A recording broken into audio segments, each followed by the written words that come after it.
జనసేన అధినేత పవన్ కళ్యాణ్ పిఠాపురం నుంచి పోటీ చేస్తారన్న ప్రచారంపై స్పందించారు కాకినాడ సిటీ ఎమ్మెల్యే ద్వారంపూడి చంద్రశేఖర్ రెడ్డి. అవినీతికి పాల్పడ్డారంటూ తనపై చేసిన ఆరోపణలు పవన్ నిర్ణయంతో నిజం కాదని తేలిపోయిందన్నారు. ఇప్పటికే ప్రజాక్షేత్రంలో పోటీకి గతంలో తాను చేసిన సవాల్కు సిద్ధమేనని స్పష్టం చేశారు ద్వారంపూడి.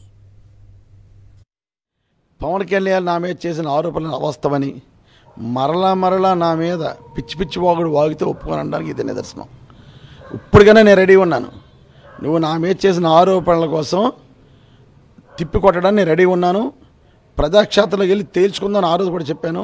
నువ్వు రాకుండా తోక ముడుచుకుని నువ్వు పక్క కాన్షియస్కి వెళ్ళిపోయావు. ఇప్పటికైనా నేను సిద్ధంగా ఉన్నాను. నేనేమిటో అనేది నా కాకినాడ పట్టణ ప్రజలు తెలుసు. అందుకే చిత్తశుద్ధితో ఉన్నాను. కనుక ఎదురు చూస్తున్నాను. నా మీద ఎవరు పోటీ చేసినా సరే చిత్తశుద్ధితో ₹1 లంచాలు తీసుకోకుండా జెన్యూన్గా పనిచేశాను ఈరోజు కాకినాడలో.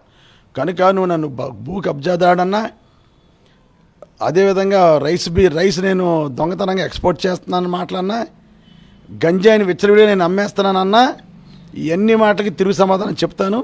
అందులో వెరీ క్లియర్గా ఉన్నాను. కనుక పవన్ కళ్యాణ్ ఇప్పటికైనా రెడీగా ఉన్నాను కాకినాడ పట్టణంలో. కనుక రాని పక్షంలో మరలా నా గురించి మాట్లాడడానికి నీకు ఏ విధమైన హక్కు లేదని ఈ సందర్భంగా తెలియజేసుకున్నాను.